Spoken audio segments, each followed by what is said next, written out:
Hi செல்லக்குட்டீஸ்! இன்னைக்கு தைப்பூச விரதத்தில 10வது நாள்ல இருக்கோம். ஓகேவா? ஸோ ஒருத்தவங்க வந்து கேட்டிருந்தாங்க, "வாராகி அம்மன வழிபாடு பண்ணலையா நீங்க?" அப்படின்னு சொல்லி. எல்லா சாமியுமே நான் வழிபாடு பண்றேன். எல்லா சாமிக்கும் பொட்டு, பூவெல்லாம் வச்சு நல்லபடியா பூஜை பண்ணியாச்சு. ஸோ தைப்பூச விரதம் 11 நாள் இருக்கணும்னு நினைக்கிறவங்க, வெள்ளிக்கிழமை நாளைக்கு இன்னைக்கு வீடெல்லாம் கிளீன் பண்ணிட்டு, நாளையிலேருந்து ஸ்டார்ட் பண்ணுங்க.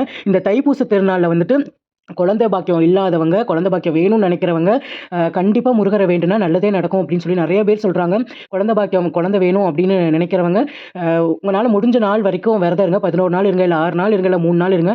முருகர மனசார வேண்டி காலையிலயும், ஈவினிங்கும் விளக்கேத்தி பக்கத்துல இருக்கிற கோயிலுக்கு போயிட்டு வந்துருங்க. கண்டிப்பா நல்லது நடக்கும், நடக்கணும் அப்படின்னு சொல்லி நான் என்னோட முருகர வேண்டிக்கிறேன். கோயிலுக்கெல்லாம் போயிட்டு வந்துட்டு, வந்த உடனே தண்ணி வேற வந்துருச்சு. அதுக்கப்புறம் என்ன எல்லாத்தையுமே எடுத்து, தண்ணி எல்லாத்தையும் கிளீன் பண்ணிட்டு, குடத்த கழுவி, ட்ரம்ம கழுவி, தண்ணி புடிக்கிறதுக்கு வந்து ரெடி பண்ணிட்டுருக்கோம். ஸோ அத புடிச்சு முடிச்சுட்டு, நம்ம வந்துட்டு மத்த வேலைகள பார்க்க வேண்டியது தான். ஓகேவா? இந்த தைப்பூசத்தில நீங்க நெனச்சதெல்லாம் நடக்கும். மனசார உண்மையா முருகர் பண்ணுவாரு அப்படின்ற ஒரு நம்பிக்கையோட பண்ணுங்க. கண்டிப்பா வந்து நடத்தி குடுப்பாரு. அதுக்கான டைம் அதிகமா இருக்குமே தவிர, கண்டிப்பா வந்து அது நடக்கும். ஓகேவா? நல்லபடியா தண்ணிய புடிச்சுட்டு நானும் அம்மாவும் தான் புடிச்சோம். அம்மா இந்த கொஞ்சம் தூரம் எடுத்து தருவாங்க. நான் வந்துட்டு மேல போய் ஊத்திட்டு வருவேன். 2 பேர் இருக்கனால கொஞ்சம் ஈஸியா இருக்கும் மேல. அப்புறம் தண்ணி எல்லாத்தையும் புடிச்சுட்டு, அப்பாடான்னு சொல்லி உட்காந்தாச்சு. ஸோ இப்படிதான் போச்சு. Okay bye செல்லக்குட்டீஸ்.